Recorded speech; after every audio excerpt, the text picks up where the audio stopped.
hapon po sa inyong lahat.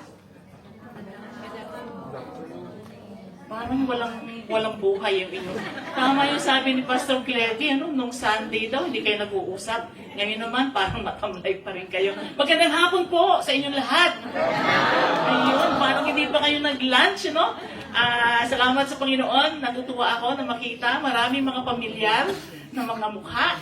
At marami din pong hindi pamilyar masyado, which is very, very positive. Kasi ibig sabihin na merong mga hindi familiar akong nakikita at kilala, ibig sabihin you have been reaching out, you have been inviting, people, you have been bringing them here, you have been loving them for the Lord. So, salamat sa Panginoon na siya ang nagdadagdag. Tayo kinakailangan lang natin na maging faithful actually. Right?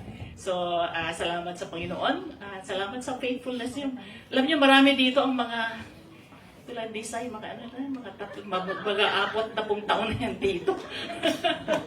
Marami po yung faithfulness ng Panginoon talaga nakikita. No? So, binibigay ko din po sa inyo, pinapaabot yung pagbati mula dun sa amin sa Care Community Church, sa Esperanza, Sultan Kudarat. Kami po ay nasa bundok, hindi naman sa tuktok ng bundok, pero hindi po kami doon sa kapatagan. Salamat din po na pinadala ninyo yung mission team doon sa amin. Yun po ay katulad ng sinabi ko sa kanila, yung kanilang pagpunta doon at pagpapadala ninyo doon sa team, it made us feel loved, seen, heard, and cared for. Iba yun kapag nagsusulatan lang, nagme-message lang, pero pagka naandun, talagang hindi lang sinasabi na, hindi ko kayo nakakalimutan. Hindi pala talaga. At nakikita. At saka naririnig kami. So, salamat na pinadala ninyo yung team. And I hope to see some of you next year. Kaya mo na lang. Yun. Papatikimin namin kayo ng ibang klaseng buhay doon. No? Pagka sa amin doon sa Sultan Esperanza, pag ang maririnig nyo, halos wala. Pero pagka umulan ng konti, palaka ang inyong maririnig. Na halos hindi kayo makakatulog dahil sa ingay. Salamat na lang hindi umulan nung naandun si Pastor Clevy, so walang palaka. Tuko lang to. Okay. Yung tuko, resident na yun. So, alam na nila kung anong oras yung tumutuko. Anong oras nagtutuko, and then how many times? Iba-iba daw? Yes. 8 o'clock, ewan kung ilang beses, tapos pakonti ng pakonti. Anyway, meron man nagtatanong sa akin, bakit daw doon ako pumunta? Iisa lang po lagi ang sagot ko doon sa nagtatanong kung bakit ako doon pumunta. Kung ako ang pipili, hindi ako doon pupunta. Sa totoo lang. Pero dahil ang Diyos ang nagpadala sa akin doon, pupunta ako doon. Okay? So kung kayo ay ipadala, hindi lang sa Esperanza or anywhere ng Panginoon, don't hesitate. Go. Go. Okay? Okay, ngayon ay pangalawang sa series ninyo ng, pangalawang sermon doon sa series tungkol sa purity. Meron akong tanong sa atin, sa inyong lahat.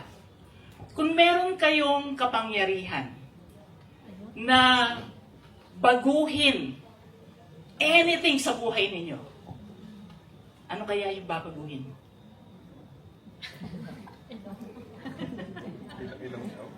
Alin yung flat na ilong? Sana hindi yun, Sana mas malalim naman kesa doon, Okay, so yun yung unang tanong. Etong pangalawang tanong. Kung meron kayong kapangyarihan na baguhin ang iba o ang ibang bagay sa paligid ninyo, ano kaya ang babaguhin ninyo? If you have that power, inisip nyo na ba? Siguro iba sa inyo sinasabi, wala naman akong kapangyarihan. Di ba? Ano lang naman ako? Kayo na mag-fill in the blanks ng ano lang naman ako, ano bang power meron ako.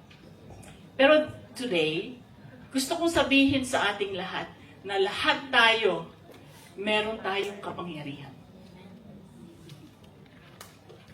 You actually have power. Believe it or not. Okay? At ano yung kapangyarihan yon? Meron kayong kapangyarihan, meron tayong kapangyarihan to build lives or to destroy lives through our words. Siguro hindi natin naisip yan, ano? Lagi natin sasabihin, wala naman ako, wala naman maraming pera. Katulong lang naman ako dito. Ano bang power meron ako? Lahat tayo, meron tayong power. Meron tayong kapangyarihan na magpatibay or manira ng buhay. Meron pong research, according to research, ang ordinary daw pong tao ay mga 7,000 to 20,000 words per day ang sinasalita, ang lumalabas sa atin. Okay? Pero hindi lamang to yung, sabi nyo, wala naman akong kausap sa bahay. Hindi naman siguro ako 20,000. Ano? Hindi lang po yun. Yung text ninyo, yung messenger ninyo, yung video call ninyo, kasama yun. 7,000 to 20,000 words per day. Sino ang kausap natin? Kausap natin employer. Kausap mo sa opisina yung boss. Kausap mo yung asawa mo, yung anak mo, yung kapitbahay mo. Or on Sunday, your brothers and sisters in the Lord. Kausap natin. Or kachat natin sa social media. Or yung sa families ninyo through video call or FB chat. 7,000 to 20,000 words per day. At ito ang tanong natin. How much of that? Ilan dun sa 7,000 to 20,000? Ilan doon ang nagagamit natin, nagagamit ninyo to build others? And how many of those 7,000 to 20,000 words ang ginagamit para sirain ang ibang tao or ang buhay nila? Siguro hindi natin naisip yun, ganun pala ka-powerful ang ating salita. Parang words is wala lang. Kasi araw-araw naman ginagamit natin. Nagsasalita tayo. But the Bible tells us that our words are powerful. Sabi sa Proverbs 18:21, ang dila ay may kapangyarihan sa buhay at kamatayan. Words are powerful. You know, it can give life or it can kill. It can destroy. Ang ibig sabihin po niyan, words are not neutral. Wala tayong salita na neutral na wala lang. May epekto po ang ating salita. It is either manira or magpatibay to build up. And this is what I want to say this afternoon. Kung tayo po, ikaw at ako, ay sinasabi natin na tayo ay anak ng Diyos, at tayo ay tagasunod ni Kristo, meron po tayong calling. Meron tayong tawag ng Diyos. Marami sa atin nagtatanong, ano bang calling ko? Ano bang calling ko? Ngayon gusto kong sabihin sa atin, hindi mo na kailangan tanungin. Merong calling tayo. At ang calling nating unang-una, mga kapatid, ay tayo ay maging katulad ni Kristo. It is our call for us to be like Christ. At ito po ay kasama yung ating pananalita. What we say, how we say, the words we speak. We are called by God to be like Him, even in our words. Nalala ko po nung una akong nakakilala sa Panginoon, I was 15 years old. Hindi ko na sasabihin kung kailan. Sabihin ko na, 1975. Kalkulahin na ninyo kung ilan yon, no? So when I first came to know the Lord, I think nasabi ko na yan sa inyo dito, no? Hindi naman ako palamura. Hindi ako nagsasabi ng yung mga words na nag-curse or yung mga dirty words or whatever, no? Hindi ako ganon. Pero kasi yung mga barkada ko, mga kaibigan ko sa high school, yung ba yung mga tipong pagka nadulas ka is kung ano-anong lumalabas sa bibig mo? Yung mga ganon? Pagka merong kang hawak tapos nabagsak, merong whatever na lumalabas. Ganon lang. Ganon yung words ko.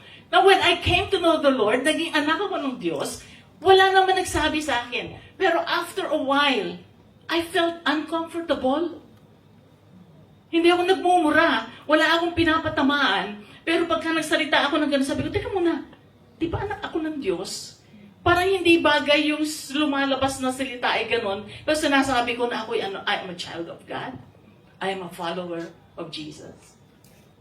And so when I was convicted na hindi yun bagay sa akin. Ewan ko sa inyo, no? Pero sa akin, sa opinion ko, sa sinabi sa akin ng Panginoon, hindi siya swak sa pagiging disciple ko, tagasunod ni Jesus Christ. I pray. Kasi alam kong mahirap baguhin. Na-try nyo na ba yun? Baguhin yung words. Ang hirap. Alam kong hindi ko kaya. And so I ask God, Lord, help me. Help me. Mga kapatid, may calling tayo na maging katulad ni Kristo kahit sa ating pananalita. And yung words, yung mga salita na nagbibuild ng kapwa, ayun yung mga words na ginagaya natin ang Panginoong Jesus. Dahil tinawag tayo na mamuhay katulad niya. Actually, yun yung nakalagay sa Ephesians. Sabi sa Ephesians 5, which actually yun yung isa sa mga verses na titignan natin. Ito yung konteksto niya. Pag tinignan nyo doon sa verses 1 to 2. Ang sabi doon, dahil kayo'y mga anak na minamahal ng Diyos, tularan ninyo siya. Ang linaw po, ano? Dahil tayo anak ng Diyos, tularan natin siya. Ang calling natin bilang anak ng Diyos ay maging katulad ni Jesus. Kasama, katulad niya doon sa words, paggamit natin ng ating salita. Mamuhay kayong puno ng pag-ibig, again, tulad ni Kristo. Dahil tayo mga anak ng Diyos, dahil tayo minamahal ng Diyos, tularan natin ang Panginoong Jesus. Mamuhay tayo na puno ng pag-ibig, sabi dito, tulad ni Kristo. And so when we think about our words, ito po yung big idea or summary statement. Ito yung sana ay lagyan natin sa bulsa natin. Paglabas natin dito, mula Lunes hanggang next Sunday. Ito, madali lang, huwag manira, magpatibay. Sa pamamagitan ng salita. Huwag tayong gamitin natin ang ating salita hindi para manira, kundi para magpatibay ng ating kapwa. Pakisabi nga sa katabi mo, huwag manira, magpatibay.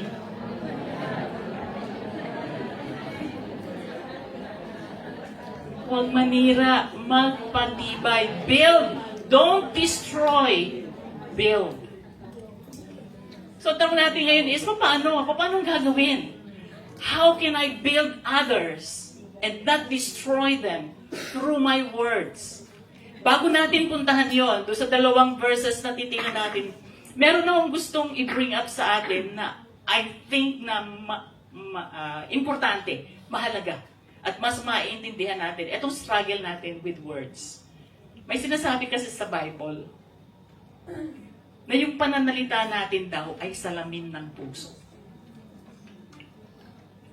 Yun ang gusto kong framework na tingnan natin when we talk about words that builds and words that destroy. Ang pananalita natin, whatever na lumalabas sa ating bibig, yan ay salamin ng ating puso. Yun po yung sabi sa Luke 6:45. Kung ano ang pumupuno sa puso ng isang tao, siya ring umaapaw sa kanyang bibig. Think about that. Kung ano ang pumupuno sa puso ng isang tao, ay siya ring umaapaw sa kanyang bibig. Sabi sa English, out of the overflow of the heart, the mouth speaks. It is an overflow. So hindi po aksidente yung sinasabi natin. Hindi lang yun triniger ka. Hindi lang yun dahil may sinabi yung katabi mo or yung kaibigan mo or whoever, and then, yan, kasi may ginawa siya, so lumabas ito. No. Kasi merong laman sa puso. Kaya anong na-trigger yun yung lumabas. Para bang ganyan yan, no? Pagka madumi ang ilog, ano ang lumalabas na tubig? Madumi. Kasi yung pinanggagalingan, marumi. Pero kung malinis ang ilog o yung spring, ano ba yung spring? Balon. Balon nga ba yun? Di ba? Malinis din yung lumalabas. So, yung nasa labas sa tubig, nakadepende yun doon sa source. Yung lumalabas sa bibig natin, nakadepende yun sa puso. Salamin lang, yung words natin ay salamin lang kung ano ang nasa ating puso. So, kung yung puso, kanina, sabi ni Pastor Clevy, yung puso, kinanta din natin, open the eyes of my heart. Kung puno ng galit yung puso natin, ano ang lumalabas? Masakit na tono. Kahit maganda, pero yung tono, masakit. Pagka puno ng pride, ang puso, depensa. Palagi na lang, ikaw ang may kasalanan. Ikaw ang, yan ang aking reaction, kasi ikaw. Kasi yan ang sinabi mo. Kasi laging dumidepensa. Why? Pride. Ayaw nang nakokorek. Ayaw nang nakikitang ako pala'y mali. Kaya palaging ikaw ang mali. And then kung insecure naman, insecurity, anong ginagawa? Chismis, sinisiraan ng iba. Why? Kasi pagka-insecure ka, you want to feel na mas mataas ka. So ang ginagawa mo, sinisira mo ang iba, kasi pag nasira mo ang iba, mas mataas ka. Nakuha niya yun? So kung yun ang puno, ang puso natin, can you imagine kung ano ang lumalabas? So hindi lang yun yung, eto na yung kinalakihan ko. Kasi sa bahay namin, ganito magsalita yung magulang namin, ganito kami magsalita. Hindi talaga kami nag-uusap ng matino or gentle. Palaging may hirit. I mean, okay, I get it. May epekto naman talaga yun. Pero mas malaking epekto kung ano yung puso. At ito maganda mga kapatid. When we decided to believe in Jesus and to surrender our life to Him, we became new creation. Binago ng Diyos, pati puso binago. Bagong puso meron tayo. So hindi natin pwedeng sabihin na ganun na ako. Ganun na ang kinasanayan ko. Ikaw mag-adjust sa akin. Meron kasama sa trabaho ng dati sa Manila. Ganun eh. Pagka ako correct, hindi niya ina-accept. Basta ang katwiran niya is, ganun na ako eh. Para ba sinasabi, ganun na ako. So, kung ma-offend ka, ikaw may kasalanan. Ikaw mag-adjust kasi ganun ako. Hindi po yun ang puso at katuwiran ng isang tunay na anak ng Diyos. Na binago ng Diyos. Okay? So, yan ang mangyayari kung ang ating puso ay hindi maayos. For example, sabihin natin, simpleng sabi ng amo mo, pwedeng ulitin mo to. Pwedeng gawin mo to. Nakangiti ka pa, Pero doon sa puso mo, ayan naman yan. Hindi naman, wala nang tamang ginawa ako. Yes, ma'am. Ikaw nga kaya gumawa niyan. Or, ang sagot sa loob, grabe naman yan, pinagbutihan ko naman, hindi ka pa maging masaya. Bakit ganoon? Bakit ganoon? Kasi may laman na yung puso natin bago pa magsalita. Kaya kung gusto nating magbago ang pananalita natin at mag-reflect yan ng katulad ng Panginoong Jesus, hindi lang yung behavior ang babaguhin natin. Ang issue at ang totoong issue, puso natin. Puso.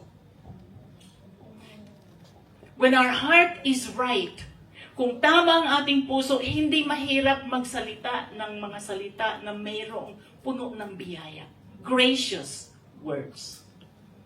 So when you want to build up someone, kasi sabi natin kanina, huwag manira, kundi magpatibay, magpatatag. Kung gusto natin na magpatatag tayo, magpatibay tayo, mag-build up tayo ng ibang tao through our words, then dapat ang salita natin ay puno ng biyaya. Let us learn to speak. Gracious yung speech natin. Yun ang sabi sa Colossians 4:6. Sikapin. Na hindi, ibig sabihin yan, hindi yan automatic. Sikapin. You put in effort. Sikapin ninyong lagi, hindi minsan-minsan. Laging maging kaaya-aya at kapaki-pakinabang ang inyong pananalita.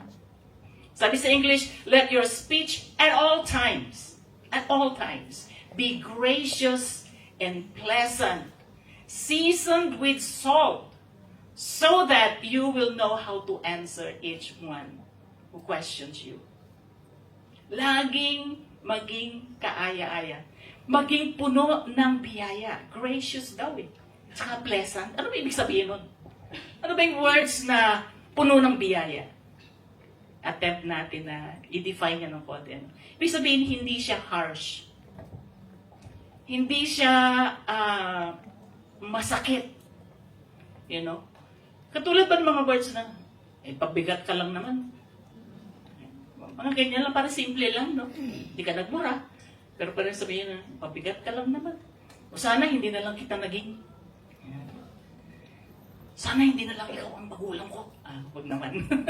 Sana hindi na lang ikaw ang kinaibigan ko. Hindi na lang sana ikaw ang BFF ko. Hindi naman pala ako BFF mo. Hindi harsh. Hindi masakit. Hindi din mapanlait. Yun yung words that are gracious. Hindi siya mapanlait. Matalino ka sana, pero hindi lagyan pa ng pero. Pero buhay. Yun ay isang patagong panlalait sa kakayahan ng iba. Maganda ka sana, pero or kaya naman sa church, feeling banal ka naman. Kala natin wala lang. Pero nanlalait tayo. Sa church, alam niyo ba sa church, sana wala dito, no? Meron tinatawag tayong religious gossip. Nanlalait na paglang tayo ng iba at nang chichismis na tayo ng iba, pero kinukote natin siya ng parang religious. Kasi nasa simbahan, at nando sa LG, at nando sa prayer request. Pero nanlalait na pala tayo. So yung gracious na speech ay hindi siya harsh, hindi siya masakit, hindi siya mapanlait, hindi din siya condescending. Ibig sabihin, minamaliit natin yung kausap natin. O parang bata. Sabi doon is, let your speech at all times be gracious and pleasant, seasoned with salt. Ano ba? Lahat tayo dito marunong magluto. Ano? Para saan ba yung salt? Para masarap. Pampalasa. Yun ay pumipigil din sa pagkasira o pagkabulok ng karne. Ibig sabihin, pag sinabi ng Bible na dapat daw is seasoned with salt ang ating words, ibig sabihin, yung pananalita natin, yung words natin, nagpapatatag, nagpapabuti sa relasyon sa halip na nagdadala ng pagkabulok sa relasyon. Ano ba yung mga nagpapabulok sa relasyon? Chismis, paninira, or maruming salita. Ang gracious words ay may wisdom sa timing at sa pamamaraan. Okay? Siguro, iba sa atin nagsasabi, hindi na ako nagmumura, hindi ako guilty. So, okay na ako. Hindi na ako yung sinasabi ni Pastor Lay.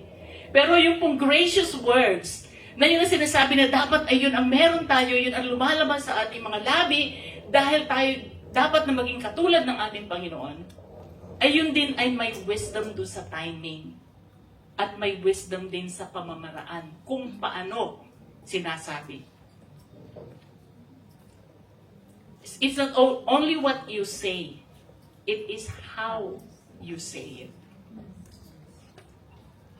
Halimbawa, example tayo. Halimbawa, may gusto kang i-correct. Okay, yung isang kapatid, medyo hindi maayos yung whatever, pagsasalita niya, ugali niya, ginawa niya, pananamit niya, or whatever yun. Gusto mo mag-correct. Pero sabi mo, baka magalit, baka umalis sa church or whatever. So mananahimik ka na lang. So pagka nanahimik ka, ano akala mo? Safe ka na. Kasi wala ka naman sinabi. So hindi ka makaka-hurt. Hindi ka makaka-destroy ng buhay ng tao. Totoo ba yun? Safe ka na. Kapag hindi ka nagsalita, na meron palang dapat i-correct at gustong i-correct, pero hindi ka nagsalita, safe ka na. Hindi po. Anong mangyayari? Naiipon ng inis. Kasi hindi mo sinabi, hindi mo kinorek. So patuloy pa din naman yung taong yun na ganun pa din ang ugali, ganun pa din na ang ginagawa. So every time na makita mo siya, naiipon yung inis mo. Tapos kung minsan nagiging passive-aggressive ka na. You know? And then lumalabas na yan sa tono, sa irap, at sa lamig ng pakikitungo. Hi sis! Hi. Ganun na lang no? Wala na, dati-dati. May beso-beso pa sila, wala na. Tapos lumalabas yung doon sa tono, sa pairap-irap mo, nako, ganyan ha. So akala mo safe, pero hindi ka nag-correct, pero yun ay naiipon. So hindi din po tama yon. Ano ang Christ-like na response? Pwede mo sabihin na, instead na, bahala na nga siya, hindi ko na lang i-correct. Kung siya ay maging mas worse, malala, bahala siya. Sa halip na yon, bakit hindi mo sabihin to? Kapatid, pwede bang kausapin kita? May gusto lang sana ako i-share sa'yo na mahalaga. Okay lang ba? I mean, that is one way. Kung ayaw niya, then at least nagawa mo yung part mo, no? Pero yun ay pwede natin gawin. Kung meron tayong kapatid, meron kang kaibigan na gusto mong, may mga hindi maayos sila, na gusto mong i-bring up sa kanila. Pag sinabi po natin grace, yung gracious na pananalita, grace doesn't avoid truth. Pagka nag-bring up ka ng totoo at kinorek mo ang isang tao, hindi ibig sabihin na hindi ka gracious. Okay? Grace doesn't avoid truth. It delivers truth gently and with love. Okay? So, ibig sabihin, sasabihin mo yung totoo, pero you do it, sasabihin mo siya gently and with love. So, kung meron kang sa iyo na naiirita ka dito, and meron dapat talagang itama dito, tapos ang isip mo ngayon is, hindi ko na lang sasabihin. Can I encourage you? Pray, and it's a loving thing to do, to go to that person, and in a loving way, bring it up sa kanya. Okay? How about itong pangalawang scenario? Ikaw naman may nag-correct sa'yo. Okay? So, ano ang reaction mo? Hindi naman ako ganun, ha? Baka siya pa. Diba? Hindi ako ganun. Uy! Bakit ako lang? Siya din naman. Instead of, kung meron tayong grace sa ating puso, okay? Instead na sabihin natin, hindi totoo yan. Or bakit ako lang, ako lagi. Or ikaw din naman.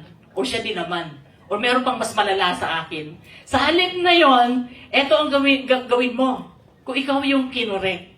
Salamat sa pag-share. Pag-iisipan ko yan at dadalhin ko sa Lord. Thank you.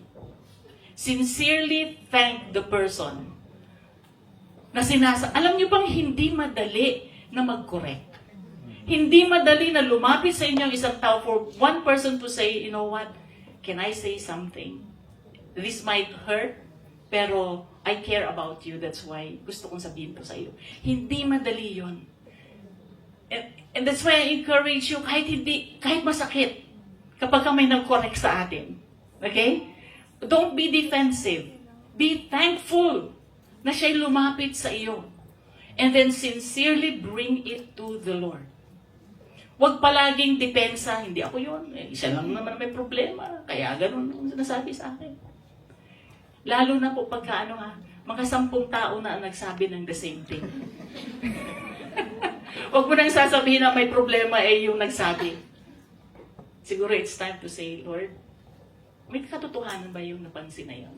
May katotohanan ba yung sinabi niya yan? And dahil ang gusto natin at tinatanggap natin ngayon na ang calling ko is to be like Christ even in the way I speak, then I say, Lord, show me kung totoo yun. Help me. I want to be changed. I want to be like you. Gusto ko, Panginoon, na ang aking words ay hindi maninira, kundi magpapatibay at magbibuild up ng ibang mga tao. So grace doesn't just come out of your mouth.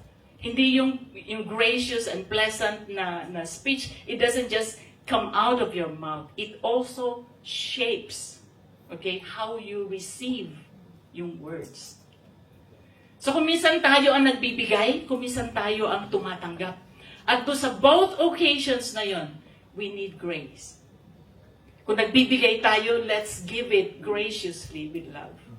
And when we hear someone bring up to us, binibigay sa atin something na hindi maganda, we need grace at humility to listen to it and say, and to thank the person and to bring that to the Lord.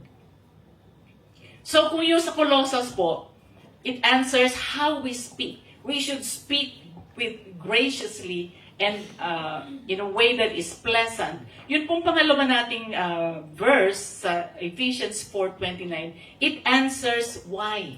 Bakit tayo dapat maging maingat sa ating pagsasalita? Bakit dapat na ang pagsasalita natin ay katulad ng Panginoong Jesus, na mayroong grace? Okay, bakit?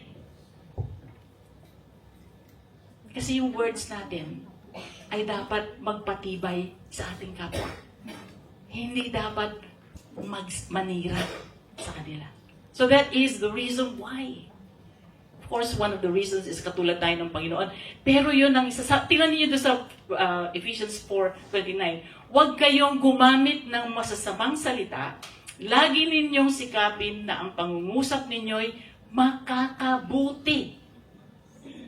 Okay, doon sa mas fuller na sa ibang version is, huwag kayong gumamit ng masasamang salita. Lagi ninyong sikapin na ang pangungusap ninyo ay makakabuti at angkop sa pagkakataon, and listen to this, upang pakinabangan ng mga makakarinig. So that is why, yun ang reason, bakit tayo dapat maging maingat with our words, is dapat ito'y pinapakinabangan. Nakakabuti dapat doon sa nakakarinig. Sabi sa English, do not let any unwholesome talk come out of your mouth, but only what is helpful for building others up according to their needs, that it may benefit those who listen. So kapatid, ang tanong ko, yung bang words mo ay nagbe-benefit yung nakikinig? Nakikinabang, may pakinabang ba yung mga tao doon sa words na naririnig sa'yo? Dito sa verse na to, dalawang bagay ang malinaw. May bawal. Sabi natin sa Kristiyano, dapat walang bawal. Pero sabihin natin may bawal. Ang bawal is unwholesome talk. At yung mapanira ng mga words. And then my calling, uulitin ko, ang calling natin is magpatibay. Ang calling natin is yung words natin will build up other people. Those who listen to our words. Yung nakikinig ng ating salita, dapat sila ay nabibuild up, napapatibay, nai-encourage sila. Hindi po ibig sabihin nito ay ang sasabihin nyo sa kanila is yung gusto nilang marinig, tapos yung hindi naman totoo. Hindi na ibig sabihin ng build-up, ha? Ay, ang ganda-ganda naman ng damit mo, bagay-bagay sa'yo. Pero doon sa isip mo, wala bang full and mirror yan sa bahay niya? Hindi pa niya nakita yung, hindi naman terno yung niya. Pero pag dito, ay, naku sis, ang ganda-ganda naman ang mo. Hindi flattery.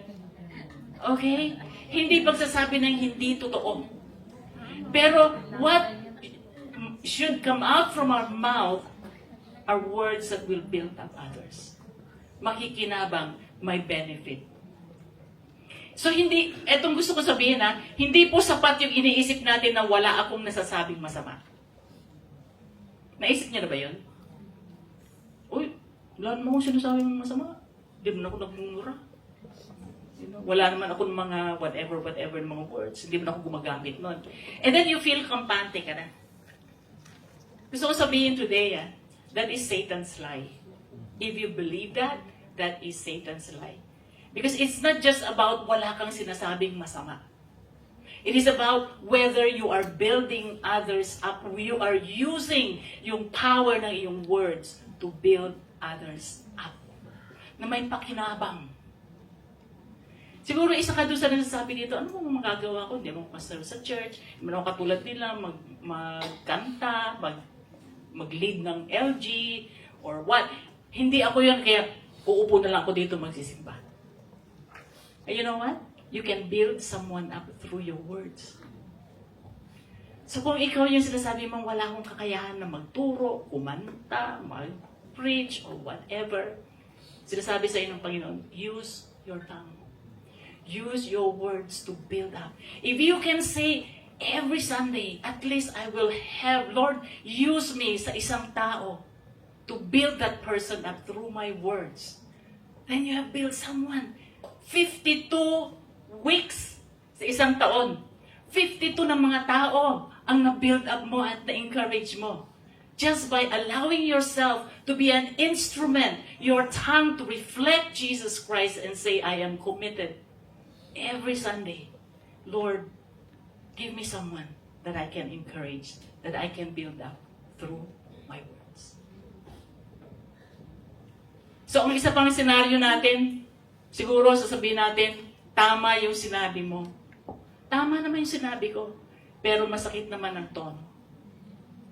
So, hindi din yun. So, yung kanina, meron kang gustong i-correct, pero ayaw mo. Hindi din tama yun. And then yung pangalawang scenario natin, kinorek ka, pero defensive ka. Hindi rin tama yun. Eto naman, tama yung sinabi mo, pero masakit naman yung tono mo. Yung mga tipo bang, ano ka ba? Natututo ka ba? Paulit-ulit na lang yan. Tama ba yung point? Siguro may point. Talaga namang paulit-ulit, no? Hindi natututo. May point, pero nakatulong ka. Hindi nakakatulong. So sabi natin kanina doon sa Ephesians is, yung salita natin is dapat nakakatulong. Christ-like response natin is how? Papaano? Eto, truth plus love. Yun yung nakaka-edify. Yun yung nakaka-build up. Magsasabi ka ng totoo. Pero merong pagmamahal, then yun yung nag-edify. Yun yung nagbe-build up. So pati tono mo ay merong pagmamahal. Aareglohin din natin yung timing natin, yung tono natin, yung motibo natin. Inaareglo natin lahat yun. And that, I believe, are the words that will reflect Jesus Christ. Ang ating Panginoong Jesus, hindi niya minimins yung kanyang words. Yung totoo, totoo, sinasabi niya. But we know na meron siyang pagmamahal. You know? Hindi siya nagtotolerate ng kasalanan. Sinasabi niya. Pero it is to build up. It is with love na sinasabi ng Panginoon. So, sampulan nga natin yung mga words na yan.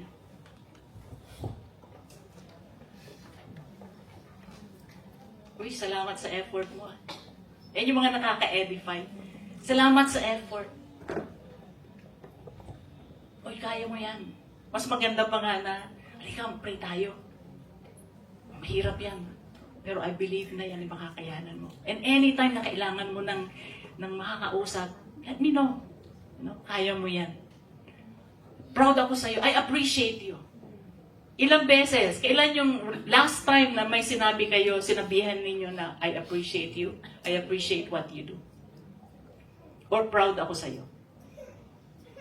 Etong mga words na ito, I'm learning to use these words sa aking kapatid ngayon.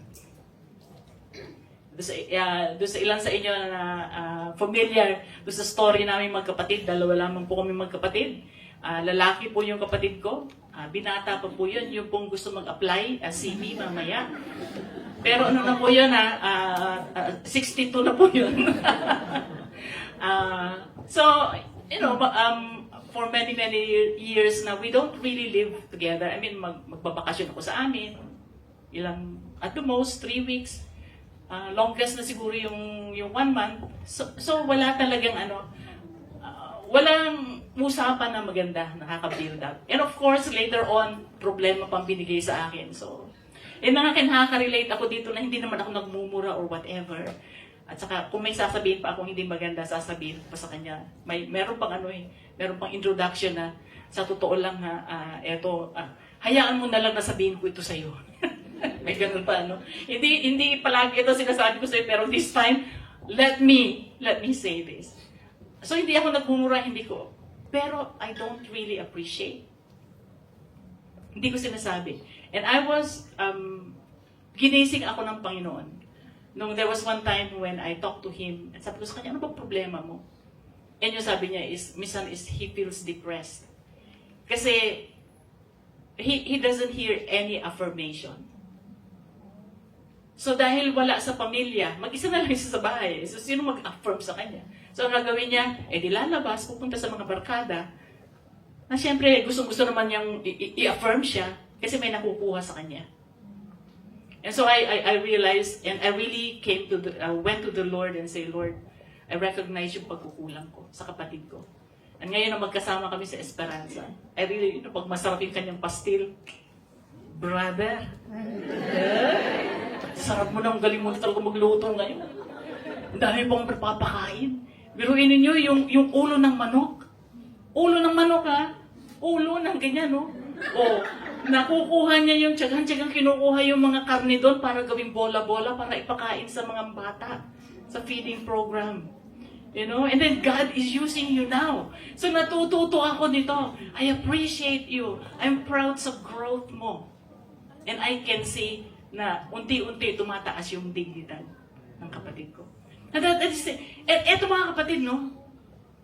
Gusto kong sabihin sa atin lahat. Walang gastos dun sa words to affirm. Anong puhunan mo? Laway lang. And it is just being intentional. It is just having a heart that says, I want to build up people. I don't want to tear down. I don't want to destroy. I want to build up. And then sabihin mo sa Panginoon, Lord, gamitin mo to. And when you see opportunities, kahit maliliit, then go and affirm. Na-affirm kita. Kapatid, tutuwa ako sa'yo. Kahit na dito na tayo nag-worship, nandito ka pa din. Nakatuwa ka naman. Words like that.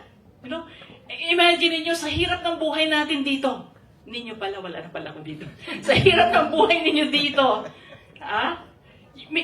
Kuminsan, kahit isang salita lang, isang word, pwede nang magbigay ng lakas para magpatuloy. If you will not do that to each other, who will? Sino? So gusto kong i-challenge tayo. Ano ba yung words natin? I mean, this Sunday, nandito tayo, mamaya mag-LG, inom ng kape and all that. Yung words ba na lumabas sa akin is nakakapagpatibay ba ng mga tao? Nakapag-build up ba ng mga tao? Or ilan doon sa mga words na yun ang nakasira ng tao? Nakita natin mga kapatid na ang words ay may kapangyarihan. May kapangyarihan itong magbago ng tao. May kapangyarihan itong magpatibay ng tao.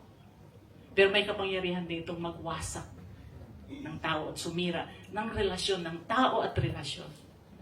Sabi natin, may calling ang Diyos sa bawat isa sa atin bilang mga anak at tagasunod niya. Ang calling ng Panginoon is to reflect Him in our lives, even through our words, in the way we speak. So I challenge all of us, let us build each other up through our gracious words. Sa dami ng ilan sa isang araw? 7,000 to 20,000.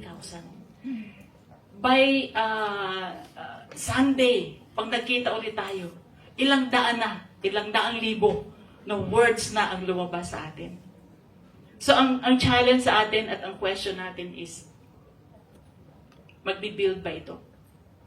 Or sisira ba ito? Kahit ito doon sa boss mo na ayaw mo. Kahit ito doon sa kaibigan mo na chinichismis ka.